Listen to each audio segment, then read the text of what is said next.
Hey, Ah, reviews. back in here, yo.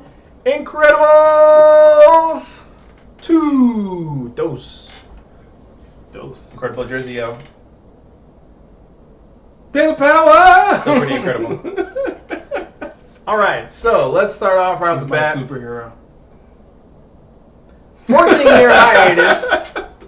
14-year hiatus for Incredibles. I mean, they left us with that cliffhanger at the end of the first one. Spoiler alert, I guess, if you haven't seen it in 14 years. The Underminer, who looks like a mole, kind of, sort of. Right? The film picks up, actually, kind of where it left off, sort of.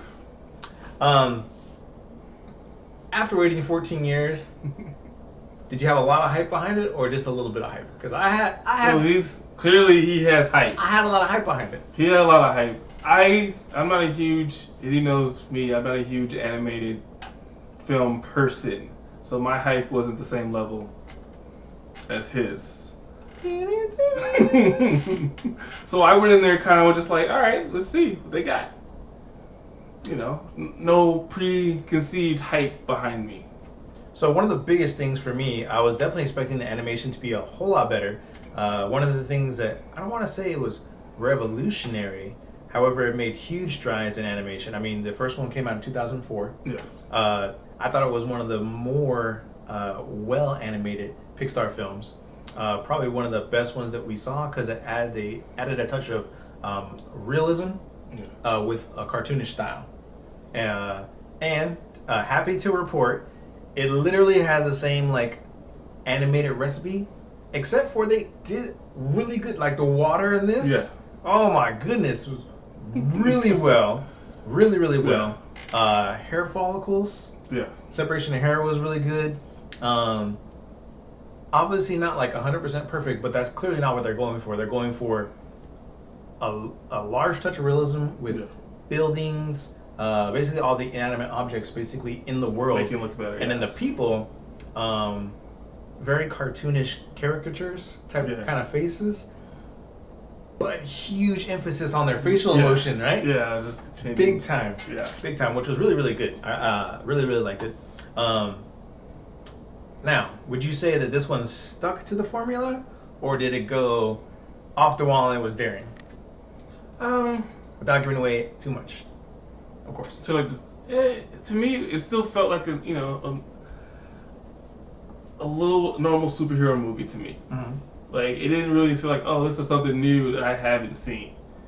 I'm still guessing like, oh, I figure out what's going to happen at the end of this movie. I still got that way early in, and I'm like, well, oh yeah. So it's like you're not really breaking a mold. I'm like, it's something you've kind of seen before, and they kind of touched on the same plot in Marvel movies. So it's kind of taking that with a different kind of little spin on it. But I mean, it's not like a huge difference in terms of formula for a superhero movie. Yeah, so that's one of the things I'll roll into what it did well. And it's kind of a good and a bad. Yeah. So it stuck to its formula really well. I don't know if that's necessarily a good thing in the sense that we've had so many superhero films since then, cartoon and real, like to throw a nod to Big Hero 6. Also a big fan of that one. That was different. I really liked that one. I actually thought that one was better than The Incredibles. I'm actually gonna go ahead and still say I think that story plot is better. It tugs on your heartstrings in a couple different points in the film. This one sticks to the formula. There is heroes, and people still aren't sure how they feel about heroes.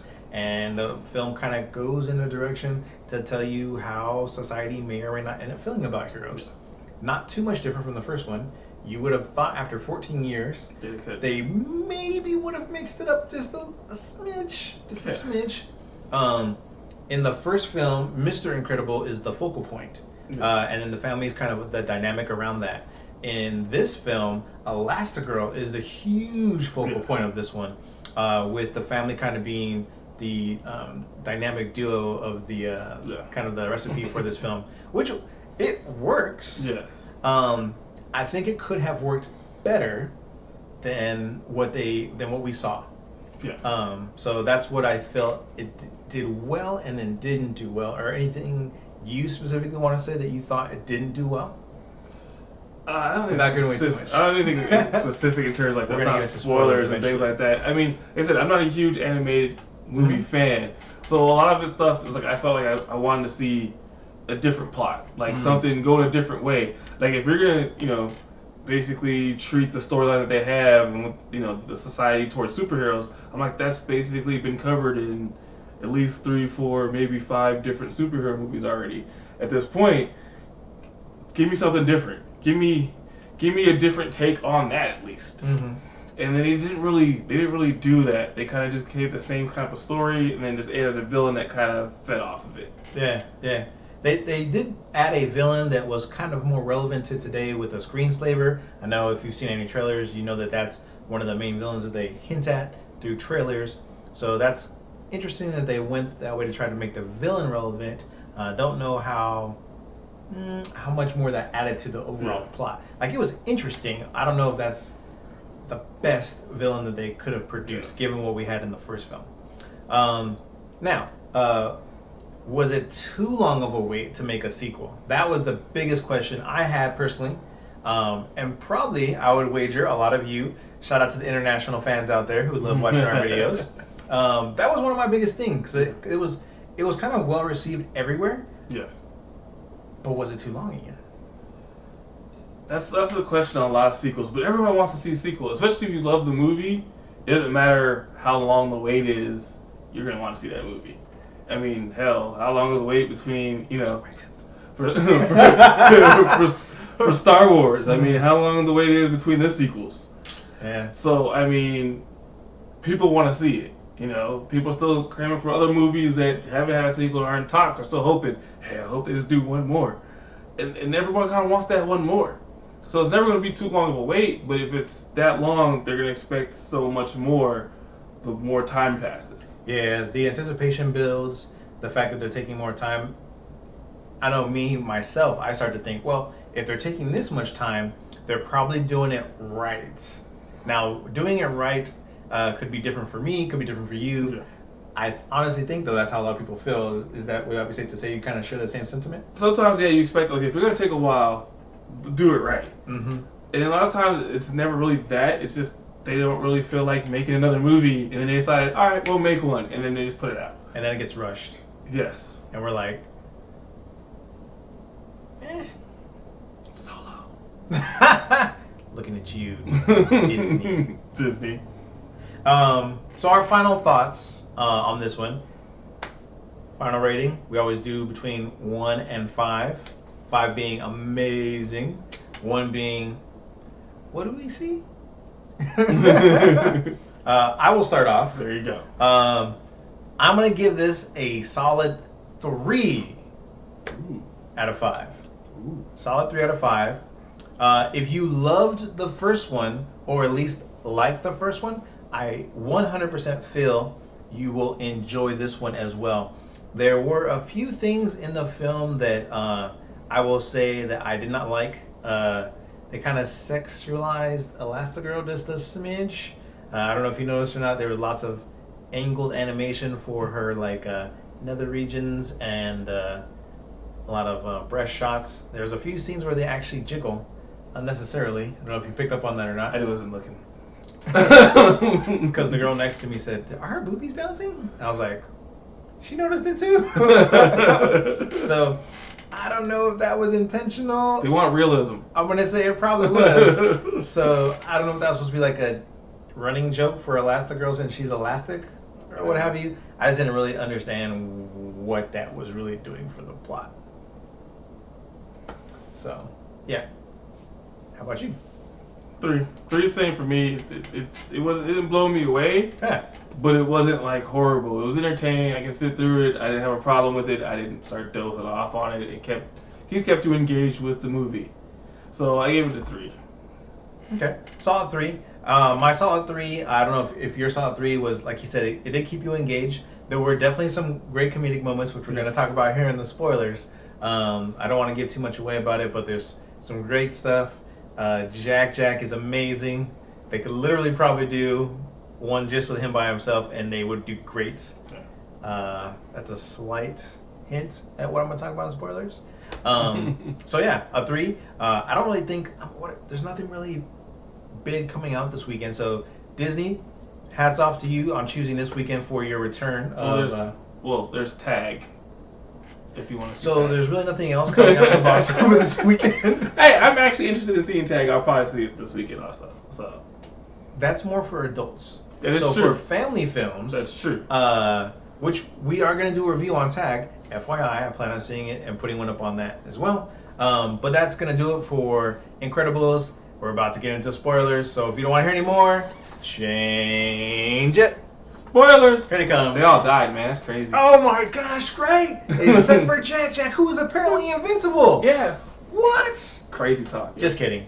But Jack, right? Okay, so at the end of the film, Mr. Incredible himself does say that, yeah, you missed his first 17 powers. Jack has unconfirmed 7. Well, I'm sure he has more, but confirmed at a minimum of 17 powers that they know of. They say it was like basically they stayed around. They showed maybe 4 regularly, 4 to 5 regularly. 4 to 5 on average. Regularly, because they didn't really show his electricity except for like the little spurt. Oh, the little bolt, yeah. Yeah, the little spurt. They didn't really show that too much. And then they show lasers. They show the little demon. They show. Oh, and they didn't mention his hardening.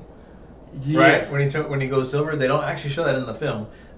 He grows huge. Yeah, well, that's still part of his transformation. Even though he was demon, I guess he could. No, but he gets giant. Remember when he's in the fence? That's when they hadn't shown. They showed that towards the end. I was like, what? And then he gets the smaller. part where he's fighting didn't he like turn sort of globby though?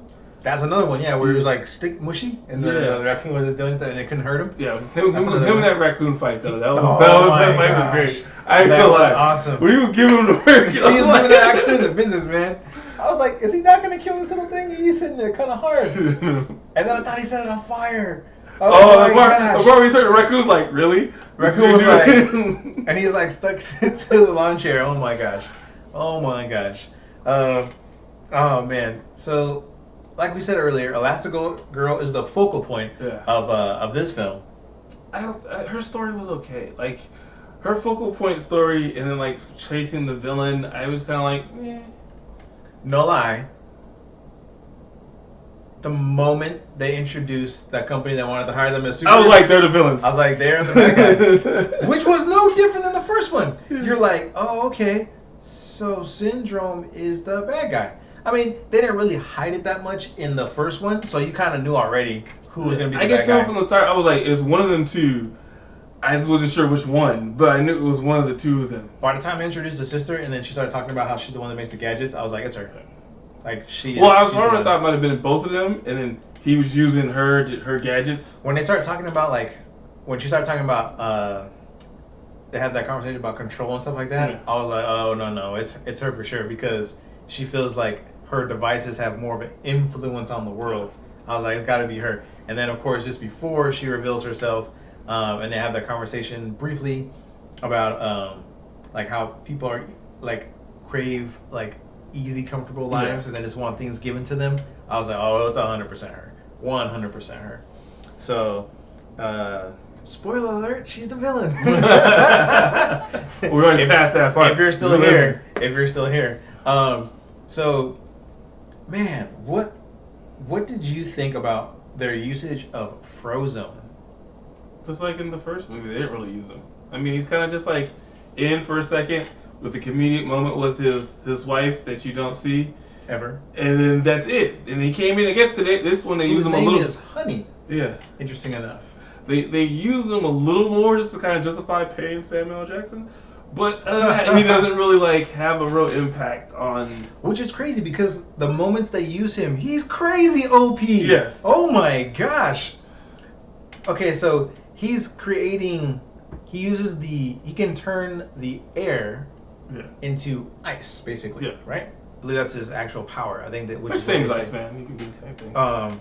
So and it's just like Iceman, it's technically like an Omega level, right? He's crazy powerful. Yeah. He's basically only limited to, I guess, how much he can muster. There was that one scene where he goes like this to his hands. Do you remember that? When he towards the very end where he freezes the boat and he kind of shakes his hand a little bit. Yeah. So I wonder if there's a freezing point, if he has a body limitation. Of how much he can push out. About how much like ice he can produce from the environment around him. Aside from maybe a body limitation, it seems like his ability to create ice is almost limitless, basically. Yeah. Which is crazy, because there are moments when he's super OP, and there's moments where it's like, Yeah. you know. So that was pretty cool to kind of see they did that. Again, he's more of like a side character, right? Yeah. Lucius, right? Which is kind of funny if you think about it, because Lucius Fox is the name of the inventor that helps Batman out. So it's interesting that they chose the name of Lucius originally way back when for this character's name. What about when Jack gets to spend the night with Auntie Edda? Yes. Which is weird because the scene kind of switches a little bit where she's like, I don't want to. What are you doing? I don't babysit. Oh, look at him powers. He's emulating. That was funny. He's emulating me. No, he can stay. He can stay. It should be entertaining. And then he comes back, and then the baby has the lollipop. It's like emulating him. He's like just walking. He's like, your child is a treat. He's a doll. That was pretty funny. Like I said, they could literally probably do a spin-off movie with just Jack. Yeah. And I'll be honest, I probably would have enjoyed it a little bit more. It'd probably be more entertaining. Just the fight scene alone with the raccoon was probably one of the most entertaining thing in the movie. It was great. Great. And so you can just use him more. And I felt like at the end, I'm like, they should have used him more at the end. Man. Because like even the part where you could use him or try to have him use it. I thought with that whole back in the ship when they're going to use him to teleport through the to get through? Yeah. It would have made, like they were using sense. him. Yeah, but they decided to go a different way. Yeah. I do like in this film, I do like the moments that in The Incredibles in the first one, they introduced the fact that the film's not afraid to kill off heroes. Yeah. Right? So you kind of get you do for a moment think, is it possible that one of them might die or get messed up? Yeah, I didn't really feel that though. Not in this one. Not to the point where you like legit thought they were gonna die, but maybe potentially get injured a little bit, maybe, right? I did a little bit, not too much for like a second. Like there is a part where like he comes down on the rudder. I'm thinking that maybe it'll like scrape him or whatever. Because in the first one, when he fought that machine, that thing scraped him up pretty bad. Like I thought he was gonna get a hole punch through him maybe or something, or get sliced up, or because that machine killed so many heroes before it got to him. But he's Mr. Incredible after all. Yeah. Right. Apparently they kind of showed that he's his like durability is way higher than the first one, right? Because that machine scratches him a couple times, whereas in this one, he literally is ran over by that huge underminer thing, and nothing happens to him. He runs over, comes up, and it's like, okay, we're good. Yeah, like he doesn't have a scratch or nothing. So I don't know if like he was just out of practice, and then his powers got stronger the more he started using him, or what have you. But I clearly remember in the first one, that thing scratches him a couple times and he gets cut. Because even the crush thing, it didn't really do anything to him. We got through the pipes and things like that. Nothing happened to him really. He was just like, I'm getting smushed up. And then Jack was biting on him, and it didn't phase him. He was just like, don't bite me, don't bite your father. And it was no big deal. So he got like super durable all of a sudden. I definitely remember him not being like impervious like that. So don't know if power boost. Yeah, power boost. Good job, writers.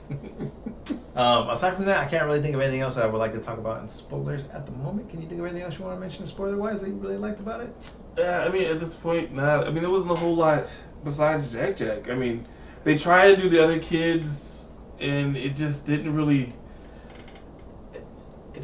work. Like, Violet's story felt tacked on just because of what happened in the beginning. Yep. With the boy, and they were like, well, we need to give the other two kids some sort of development. I still like Dash. And Dash, they really didn't give, like, besides having to do math, they didn't really give him anything. Yeah, not like they did in the first one. But yeah, like it was with a thumbtack, right? It was just like they didn't really. He's there, and it was like underutilized for sure. I think Dash's personality that they kind of portrayed in the beginning, where he's the one that embraces the superpowers, loves the superpowers. He was like the most non-confrontational one of the bunch. Like he didn't really care about arguing or fighting. He just wanted to have fun and be with the family. So definitely missed opportunities to develop the characters even more. If there was news or rumors of a third film like a year from now, I'll be honest, I will not be as excited. Because they didn't do all that well with this one story-wise, in my opinion. They missed a golden opportunity here to hit it really big, to maybe even ask their MCU counterparts to build off storyline plot. I thought it was a bad idea after I found out that Brad Bird was the only writer and directed this. So I don't know if he had any other input. It doesn't seem like he did. I feel like they just like, here's a story. This is what we're doing. Like they could have just tried to take a risk. They didn't want to take a risk on this. Yeah, it plays it safe, and playing it safe isn't always good for a sequel, in my opinion. Like, you got to go bigger than the first one. They didn't really go bigger than the first one. They kind of just even going big. But I mean, on just a sequel different doesn't plot. necessarily mean it's better. Yeah. I'm gonna go out on a limb and say I think what you're saying is give us a plot equal to the first one or better. Yeah. Give us more story. Give us a better story than you did the first time around. Yeah. Don't just give us a story. Give us a better story. Don't give me something that's been recycled a bunch. Yeah. I mean, I've seen. I know it's hard to do now, but that's your guys' fault for waiting for it. I mean, they did basically hero registration. I mean, Marvel did a whole Civil War thing on that.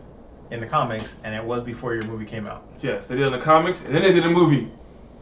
So you already had. Did you see what it was called? It was like International Superhero Accords. Yeah, which is also what the Accords. Sokovia Accords. Yeah, was what it was called in the Civil War. So like, you already borrowed it. It's already similar.